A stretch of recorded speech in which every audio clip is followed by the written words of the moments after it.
If your shooting percentage plummets as soon as you step back behind the three, I'm Coach Meech, and in this video, we're going to go over and fix a few common mistakes that are killing your range. Remember, shooters are made, not born. And if you stay to the end of this video, I have a special surprise for you that you do not want to miss. The first common mistake people have is they mess up their preparation. Our preparation is the first domino when it comes to our shooting process. So we want to get nice and low with our chest up, chin up, eyes up. So now we're in an athletic stance, and then we want to make sure our hands are in the right spot too. So we don't want to have our hands on the side of the basketball. We want to have our hand behind it with our guide hand in the right spot. So from here, we want to have our elbow in line with our body, so we're connected to the basketball with our feet nice and wide, so we have a good stance. Now we're in the best position possible to be able to move through our shot later. Within your preparation, I see a lot of mistakes when people have their hand on top of the basketball, so their wrist isn't fully loaded and their elbow is too far away from their body. This will cause issues later on within your shot. Another issue I see is with their arm away from their body. So when they get set up, a lot of younger players like to have the ball higher and further away. So now this will cause a pull within your shot as well. We want to get nice and low, bring that elbow back, aligning it with our body, with our hand behind the basketball. Now we are fully prepared to be able to move the ball in the best way possible. So if we get set up in that proper position, so we're preparing ourselves with our chest up, chin up, eyes up with our hands in the right spot, we have now set ourselves up for success. Now we're flowing into our second portion, which is in how we move.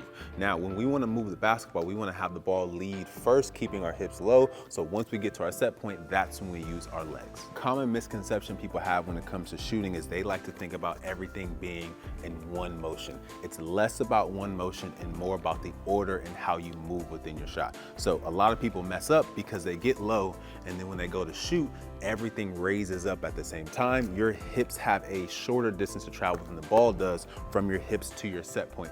Also, a lot of people pull the ball away from their body and then they have to bring it back. So we're trying to create one direction within our shot and move in the proper way. How we really want to move within our shot, what we want to put our focus on is getting low in that proper position, getting prepared right. Now when we move, we want the ball to lead. Once we get to our set point, now we have stacked our power points on top of each other. This is where we are strong at with our arms. We're powerful here, but we also are powerful with our legs in this position. So we want to make sure we stack both these on top of each other, so when we go up, all the energy goes into the basketball at the same time. Remember, this basketball has no power on its own, so it's all up to us on how we create energy with the ball. A common misconception people have with this thought process about shooting is they think you have to get to your set point and stay here and pause for a second or two and then jump at the same time.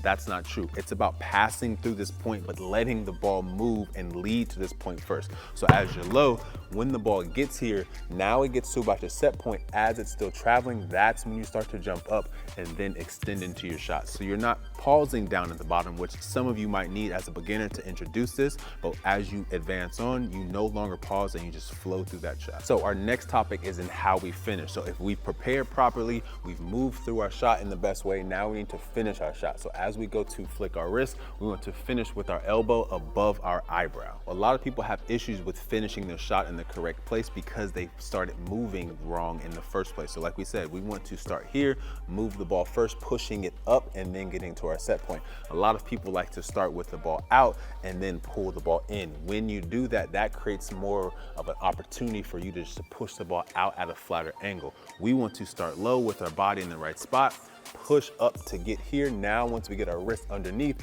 we can finish our shot by pushing through the middle, flicking through our wrist and finishing high. Remember, the ball needs to do three things to go in. The ball needs to go up, out, and straight. So if we can follow through at the correct angle, that will ensure that the ball does all three of those things. So if we can get our elbow to our eyebrow, that makes the ball go out, but it also makes sure it gets enough arc to go above the rim, and then we just want to push through the middle to make sure it goes straight. The last thing we're going to dive into is how to properly practice on how to increase your range. A lot of people do this wrong. They like to come into the gym and just jump to where they want to start shooting from, so super far behind the three. You want to first start out in the mid-range, establishing a base and connecting with all of your proper principles. So you want to make sure you're in the proper spots with your chest up, chin up, eyes up, and you're moving the ball in the correct way. So you're establishing the right things to do before you jump out to where you want to be able to shoot from. So you guys made it to the end of this video. Now I'm going to hook you up with a free workout. All you have to do is go to the pinned comment comment below, fill out the form, and the shooting range injection is yours. Those are some of the most common shooting mistakes that kill your shooting range. If you still struggle with shooting inside the paint, or maybe your form is just a little off,